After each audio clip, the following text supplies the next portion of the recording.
The fourth belief that you would have if you have an internal locus of control specific to sales is that you are going to believe that you can influence customer decisions. And when I say you, I mean like actually like the personal connection that you have with people.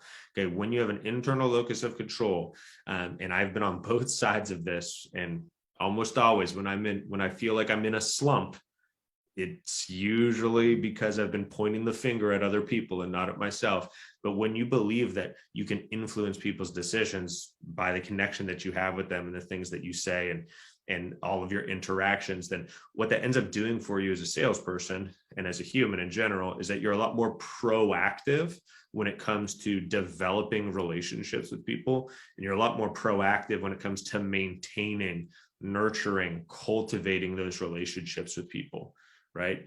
Because you believe that the things that you do, you can, whether short, medium, or long-term, shape people's decisions with your influence. Okay, someone with an external locus of control, those are the salespeople that, and again, challenging to help a salesperson who doesn't first realize that we need to shift the locus of control a little bit, because someone with an external locus of control, these are the people that they quote unquote burn through leads. They're like, oh, that was a bad one. That was a bad one. That was a bad one. There doesn't seem to be really any follow-up plan, or there's not a lot of stories about, oh, well, hey, they're not ready now, but I'm talking with them in 2 weeks time to go over this. And, there's a longevity plan almost when it comes with interacting with these people.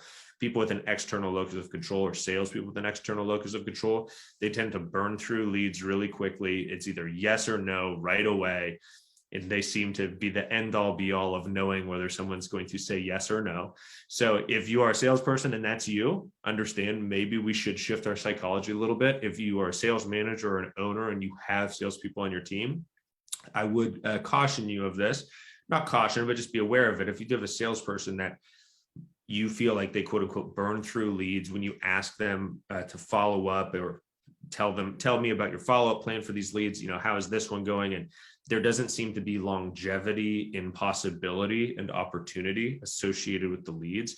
That's typically going to be because they don't believe they can control any future thing. They believe, they either had the money or they didn't. The design either worked or it didn't. I was either guy or I wasn't. It's black and white.